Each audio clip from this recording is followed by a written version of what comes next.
Hola a todas, hola a todos, ¿qué tal? ¿Cómo estáis? Bienvenidas y bienvenidos a una nueva serie de vídeos. En este caso, se trata de una serie de vídeos que pueden ayudaros a preparar vuestra prueba de selectividad en la materia Historia de la Filosofía, de segundo de bachillerato.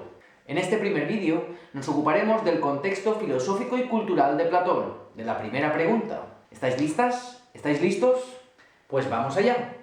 Esto es Filosofía en la cuarentena.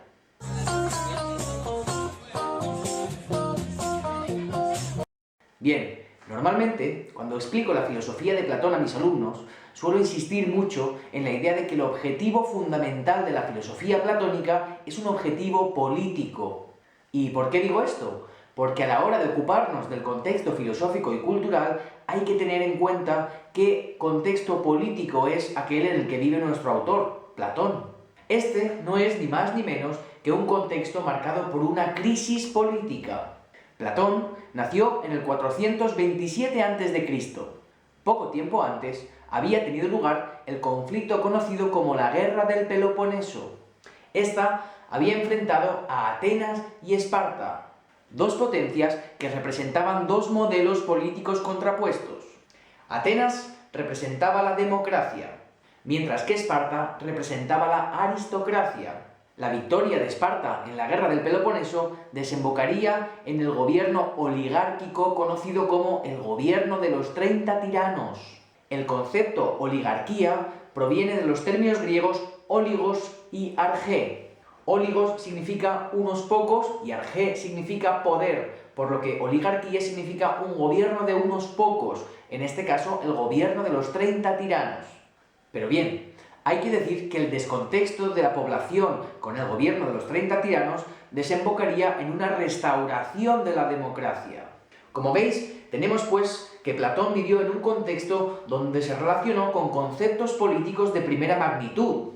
Conceptos como la democracia, la aristocracia, la oligarquía o la tiranía. Y entonces, ¿qué tipo de relación tendría Platón con esta restauración de la democracia? Bueno, habrá que recordar que la democracia en Grecia está ligada al concepto de polis. Las polis son esas ciudades-estado que se restringen a un pequeño territorio. En ese sentido, la democracia ateniense se parecía a lo que hoy conocemos como una democracia directa. La ciudadanía podía participar abiertamente en el ágora a la hora de tomar decisiones políticas. Es por eso que el concepto de democracia griego se asocia también a los términos isonomía e isegoría. La isonomía hace referencia a la igualdad de los ciudadanos ante la ley. Por el contrario, la isegoría hace referencia a la igualdad de palabra. Todo ciudadano puede participar mediante su palabra a la hora de tomar decisiones políticas convenciendo a sus conciudadanos. Esto, pues, nos llevará a establecer una estrecha conexión entre el contexto político de Platón y su contexto filosófico. Sabemos que Platón fue discípulo de Sócrates, y Sócrates, precisamente, sería el encargado de realizar eso que conocemos como el giro antropológico de la filosofía. ¿Recordáis?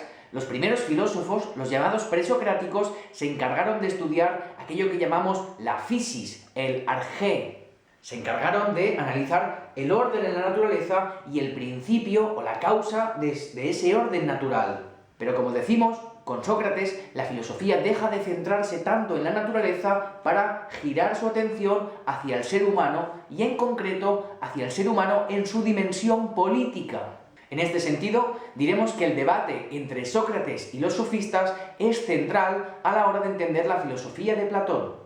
Como sabemos, los sofistas fueron maestros de la oratoria y de la retórica. Ellos enseñaron fundamentalmente herramientas o habilidades para que un ciudadano pudiera convencer a sus vecinos en la plaza pública. Pero claro, esto tenía a Sócrates un poco preocupado.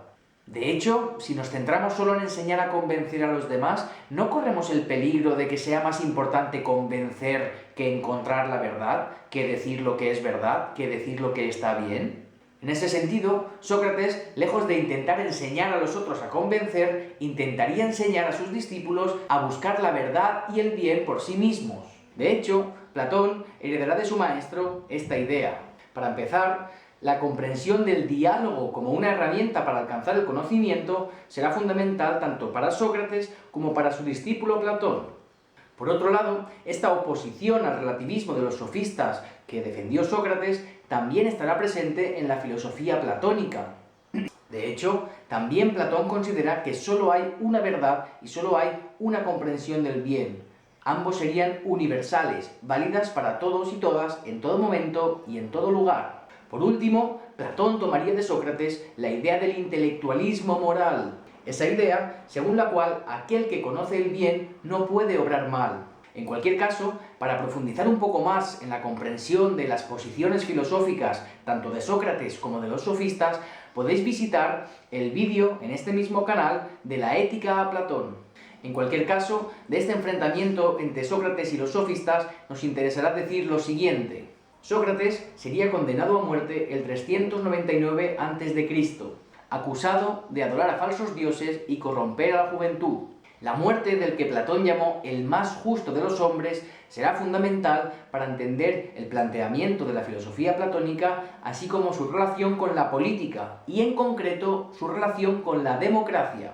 Ahora bien, si Platón estuvo influenciado por las ideas de Sócrates y su conflicto con los sofistas, también recibirá influencias de otros pensadores que le precedieron. Por ejemplo, de filósofos presocráticos como Heráclito o Parménides, heredará las ideas de una realidad en constante devenir o de un concepto del ser como algo fijo. También, de los pitagóricos, heredará la importancia del número o esa visión del ser humano como un compuesto de cuerpo y alma. En cualquier caso, a las influencias de otros pensamientos en la filosofía platónica dedicaremos el próximo vídeo analizándolas con detalle. Para terminar, el último apartado de vuestra pregunta 1, dedicada al contexto filosófico y cultural de Platón, debe dedicarse a esbozar unas líneas sobre el contexto cultural. En este sentido, diremos que Platón vive y piensa en un contexto que hereda el esplendor de ese período artístico que conocemos como el clasicismo de la antigua Grecia. Este período, el clasicismo, se caracterizaría por un alto desarrollo de las letras y las artes. Por ejemplo, a nivel teatral tenemos las famosas tragedias de Sófocles, Eurípides o Esquilo. Otros autores, como Heródoto o Tucídides, sentarían las bases de lo que posteriormente conoceremos como el estudio de la historia. A nivel arquitectónico tenemos los grandes monumentos de la Acrópolis, como el Partenón o el Erecteion. Y a nivel escultórico, las obras de Fidias, que analizaron profundamente las proporciones del cuerpo humano. En definitiva, vemos que el contexto filosófico y cultural de Platón es un contexto marcado por una crisis política. Crisis que desembocaría en la condena a muerte de su maestro, Sócrates. Quizá por ello, su obra principal, La República, tiene un carácter profundamente político. Ahora bien, en esa obra también se plantearán los problemas filosóficos fundamentales de otros ámbitos, como la ontología, la epistemología, la antropología o la ética. Pero esto lo veremos con más detalle y lo podréis desarrollar en las siguientes preguntas, en las preguntas de desarrollo. Para terminar este vídeo, un pequeño consejo. Para empezar, intentad buscar un hilo conductor para que vuestra respuesta no acabe siendo una mera aglomeración de nombres y fechas. En este caso, hemos utilizado la idea de la crisis política como el hilo conductor que determina el contexto filosófico y cultural en la filosofía de Platón. Por otro lado, y no menos importante, tened en cuenta el tiempo. Esta es solo la primera pregunta, pero tiene un valor de 1,5 puntos. Es decir, es importante que no nos pasemos de largo, pero también que nos ganemos ese 1,5 puntos, que no nos quedemos cortos. Por eso, mi consejo es que dediquéis entre 10 y 13 minutos para responder esta pregunta. Y esto me lleva al último consejo, casi el más importante. Si estáis viendo este vídeo a principio de curso, mi consejo es el siguiente. Hay que entrenar la escritura rápida. Esta es la idea que más repito a mis estudiantes de segundo de bachillerato a lo largo del curso. Hay mucho que decir y hay que aprender a decirlo rápido. La buena noticia es que escribir rápido es algo que uno puede entrenar. Os invito a que desde ya empecéis a entrenar esa escritura rápida para poder decir cuantas más cosas mejor en la hora y media de la que dispondréis para realizar el examen. En fin, con esto daríamos por cerrado este primer vídeo dedicado al contexto filosófico-cultural en la filosofía de Platón. En el próximo vídeo nos ocuparemos de las influencias de otros pensadores en la filosofía platónica. Eso sería todo, espero que el vídeo os haya resultado útil. Muchas gracias por estar ahí, nos vemos en el próximo vídeo. ¡Chao!